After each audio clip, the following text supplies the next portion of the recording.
Les mecs, j'espère que vous allez bien. On se retrouve pour une vidéo, le débrief du match entre Gérone et le Real Madrid qui s'est bien passé pour nous avec une victoire 3-0 flatteuse parce que honnêtement, au vu de la première mi-temps, qu'est-ce que c'était nul. Je vais être pessimiste, je vais passer pour le méchant de l'histoire, je m'en fous. C'était nul. La première mi-temps était tellement mauvaise. Comme je dis sur TikTok, les gars, abonnez-vous à mon TikTok en description. Heureusement qu'il y avait le Déter Fight pour me divertir parce que ce match m'aurait ennuyé, en tout cas en première mi-temps, parce qu'il n'y avait pas de déplacement. Heureusement que Bellingham c'est encore mieux en sauveur et a sauvé l'équipe parce que les déplacements, il n'y a rien. Brahim, première mi-temps, c'est compliqué. Il est quasiment fantomatique. Ils sont tous montés en puissance, chacun offensivement. Mbappé, c'est pareil, ça a été calamité aujourd'hui. J'en ai marre de voir à chaque fois sur Twitter. Ouais, 1 heure, 2 heures avant le match, c'est son moment.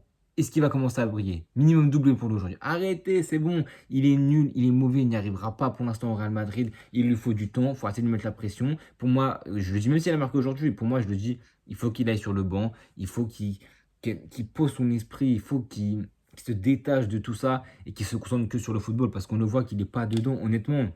Il rate le face-à-face qu'il rate. Alors certes, il met la main, il sait très bien que lui ne serait pas validé. Donc on le voit qu'il stoppe sa course pendant une milliseconde, et puis il se dit il y va, puis au final il se dit bon allez, c'était même pas un match, c'était un entraînement. Quand le face-à-face, c'est un entraînement. Donc il tirait sans pression, même s'il s'est concentré au moment de sa frappe. Honnêtement, je pense qu'à Mbappé, même mal au point psychologiquement, je pense que cette action, il a mis 90% du temps. Même si je dis ça, alors contre l'Autriche à l'Euro, il a complètement raté. Mais là, c'est pas le contexte. Il a vraiment des mètres et des mètres d'avance. Et ça se voyait qu'il n'était pas à fond au moment de sa course. Il n'était pas pleinement concentré. Et ça s'est vu par la gueule de sa frappe immonde. Mais ouais, franchement, Mbappé, c'était compliqué aujourd'hui. Heureusement qu'il a battu son petit but, un but magnifique sur une passe d'Ed Modric. Mais sinon, honnêtement, j'ai été déçu de cette équipe en première mi-temps. Globalement, tout le match, même si en deuxième mi-temps, ça a quand même été bien mieux. On a réussi à plus poser le ballon, on a réussi à créer du danger dans leur côté. Ils étaient aussi pressés par le fait que Bellingham a marqué le premier but, ce qui fait que du coup, on a aussi marqué assez tôt en deuxième mi-temps par le biais d'Arda Güler, je crois, à la 65e minute, ce qui fait qu'ils ont ouvert le jeu. Et que là, on a pu se procurer quelques occasions. Malheureusement, on n'a pas fini, on n'a pas été assez clutch, mais je crois on doit finir avec 7 frappes cadrées, 3 buts. Au final, à bon ratio, le score est en plus flatteur, parce que quand tu vois la gueule de la première mi-temps, honnêtement, c'est assez calamiteux. C'est la création des occasions au Real Madrid, c'est un vrai problème. Sans Vinicius en plus, qui du coup permettait d'avoir deux défenseurs adverses sur lui, ce qui laissait des espaces pour les autres sur le côté droit. Aussi, sa folie à lui tout seul, dynamiter et créer des occasions par des miettes, franchement, ça annonce qu'il sera de retour contre l'Atalanta. Donc tant mieux, sauf que du coup, il sera de retour. Sauf que le sauveur de cette saison pour l'instant, c'est Bellingham, en tout cas depuis l'absence de Vinicius. Buteur aujourd'hui, certes, c'est un but à la Bellingham, comme on en voit depuis ces 2-3 derniers buts, où il marque des buts de filou, des buts de raccro, des buts de redin des surfaces, les mêmes que la saison dernière. Et là, il envoie son petit but sur un sorte de cafouillage, dégagement mal amorcé de la défense de Gérone. Il met son pied, non, même pas il met son pied, frappe, petit pont défenseur, petit pont gardien, un but à la Bellingham, une célébration à la Bellingham. Il avait fait le back-to-back aussi contre Gérone la saison dernière où il a marqué aussi. Donc voilà, ça fait plaisir pour lui aujourd'hui. Et on dit aussi de sa passe décisive, une superbe passe décisive pour Arda Güler qui envoie aussi son but de 0. Premier but de la saison pour lui, ça fait du bien. Il engrange des minutes. Et moi j'ai un débat, j'ai un impopulaire opinion que je dis beaucoup sur TikTok.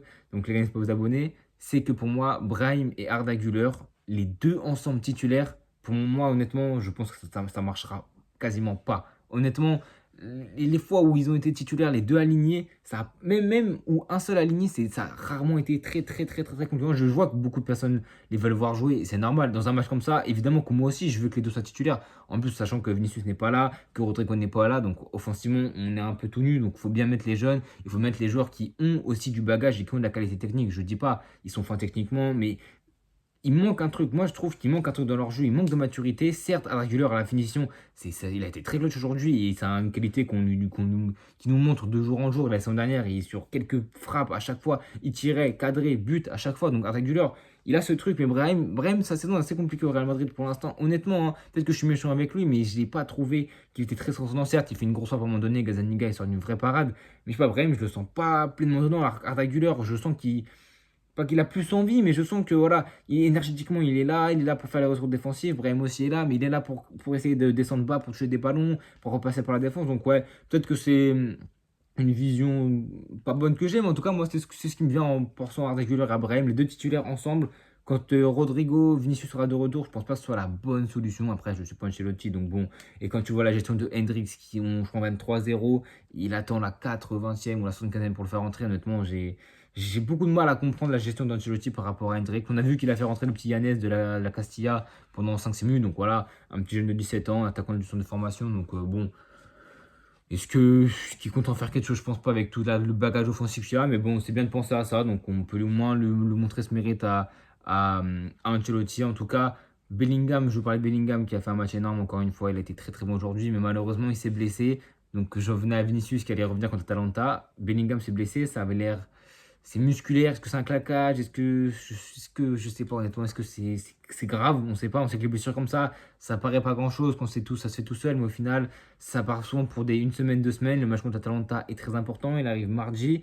Vinicius, a priori, serait de retour en tant que titulaire, ce serait beaucoup trop tôt, je pense, pour moi, mais même s'il a déjà fait les précédentes saisons de revenir d'un coup et d'être aussi très performant, donc on verra bien comment ça va se passer. Si Vinicius revient dès l'Atalanta ou lors du prochain match de Liga, pour moi, il n'y a aucun doute qu'il doit retrouver son côté gauche. Hein. Mbappé n'est pas du tout performant, en tout cas côté gauche ni côté droit. Il peut les côté gauche avec Vinicius permuter, même si je pense que Ancelotti va ouvrir son cul à Mbappé, il va le mettre bien profond, il va laisser Mbappé côté gauche et Vini en buteur. On a déjà vu des conférences de presse, des déclarations comme quoi il est en train de passer la pilule petit à petit en disant que Vinicius est à l'aise à ce poste de numéro 9 et qu'Mbappé est à l'aise à ce poste sur le côté gauche. Sauf que bon, pour les bien de l'équipe, pour moi, il faut laisser Vinicius sur le côté gauche. Et enfin, c'est même pas besoin forcément de regarder beaucoup de matchs de football pour le comprendre. Même les plus novices verraient que entre Vinicius et Mbappé, le choix est très très vite fait depuis d'innombrables saisons. Pardon.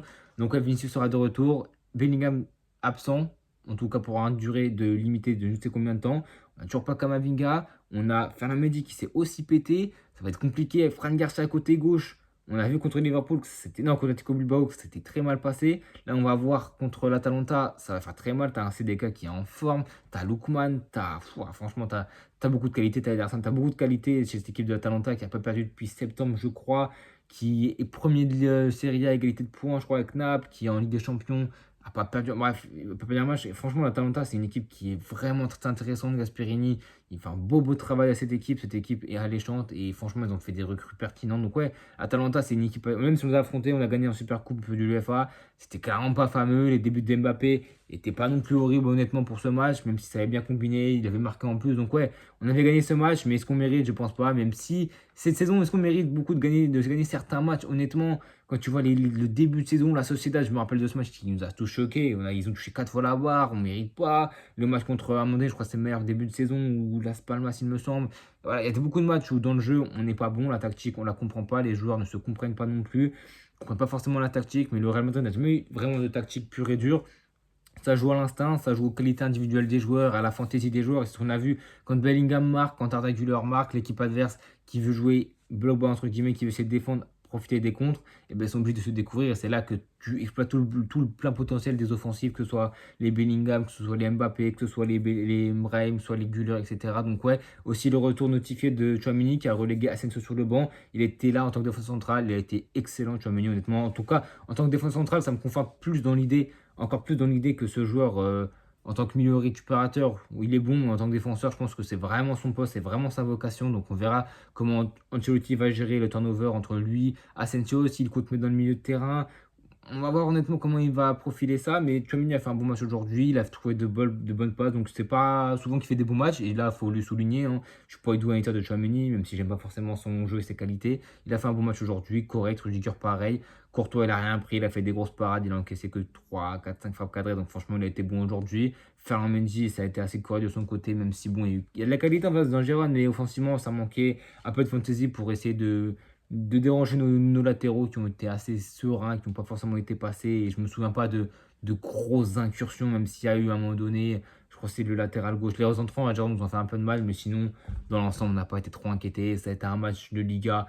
On a fait le taf, on prend les 3 points. Dans le jeu, ça n'a pas été fou, mais bon, avec le Real Madrid, on est habitué. On a été nul dans le jeu en première mi-temps et pendant la première heure environ. Au final, on leur score un 3-0 avec Arda Güler qui marque, avec Mbappé qui marque aussi et qui prend de la confiance, qui marque son 11e but de la saison, je crois. C'est toute compétition confondue, ou peut-être en Liga. Et tu as Bellingham qui a fini homme du match. Donc franchement, c'est un match où au final, tu mets 3-0, t'es bien. Tu reviens à 2 points du Barça avec un match en retard parce que eux ils ont une choc contre Betis. Donc voilà.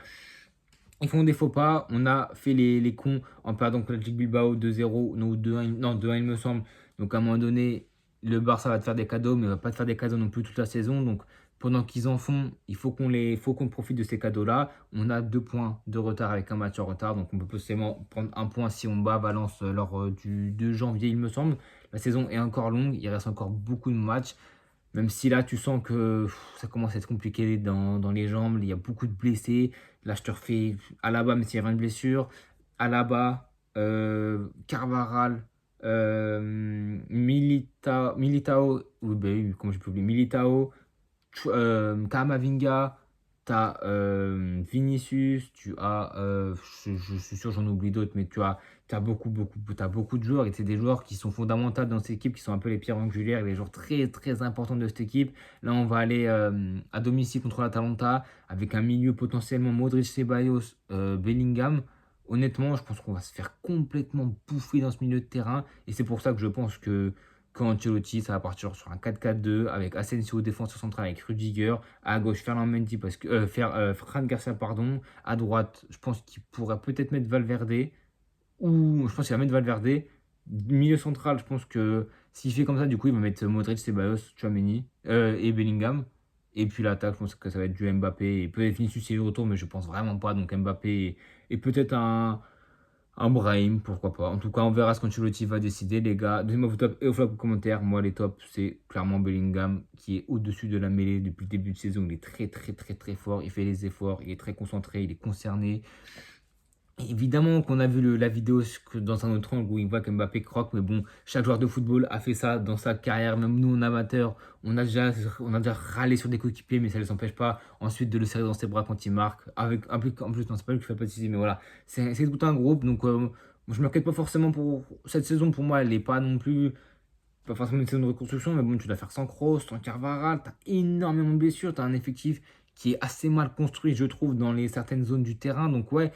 Il y a beaucoup de choses à revoir, donc bon, on verra bien ce que ça va donner cette saison, même si bon, pour l'instant, au final, on ne sort pas si mal que ça, 2 points du Barça avec un Barça qu'on annonce très très bon et qui l'est, mais qui pourtant ne nous met pas la distance. Certes, en Ligue des Champions, on est distancé, mais c'est pour ça que les prochains matchs seront importants contre Salzbourg, contre Brest et évidemment contre l'Atalanta. Donc l'Atalanta, pour moi, honnêtement, peut-être que je joue au petit bras, même si c'est à domicile, pour moi, on a vu contre la Milan, c'est à domicile, on s'est fait tarter quand même. Pour moi, on vise le nul. Et pour moi, il faut viser 6 points contre Salzbourg et Brest. Peut-être que je serai à Brest pour voir le match. Ça serait un rêve de voir le Real Madrid jouer. Peut-être que je vais pouvoir prendre des places. De toute façon, le jour où ça va sortir les billets, je vais être à l'affût. Je vais allumer 4 écrans. Je vais être dessus pour essayer de choper un billet. Et si j'y arrive, mais les gars, je pense que ça va vous faire un vlog. Ça va faire première fois que je vois un match du Real Madrid. Je ne sais pas si ça va se réaliser. Je ne sais pas si je vais réussir à Guingamp. C'est pas le stade rêvé. C'est pas Brest. C'est pas Guingamp. Enfin, c'est pas. Un gros stade, c'est pas le Bernabeu, le rêve évidemment c'est le Bernabeu, mais faire ce déplacement à Guingamp pour voir le Real Madrid jouer, ça serait tout simplement magnifique. J'espère que je vais y arriver. J'espère que ça sera un match quand même qui sera décisif et qu'on va vibrer, que je vais vibrer même si je serai en terrain hostile. Mais bon, c'est football et on kiffe. En tout cas les gars, n'hésitez pas à vous abonner, à liker, à partager et à bientôt tout le monde.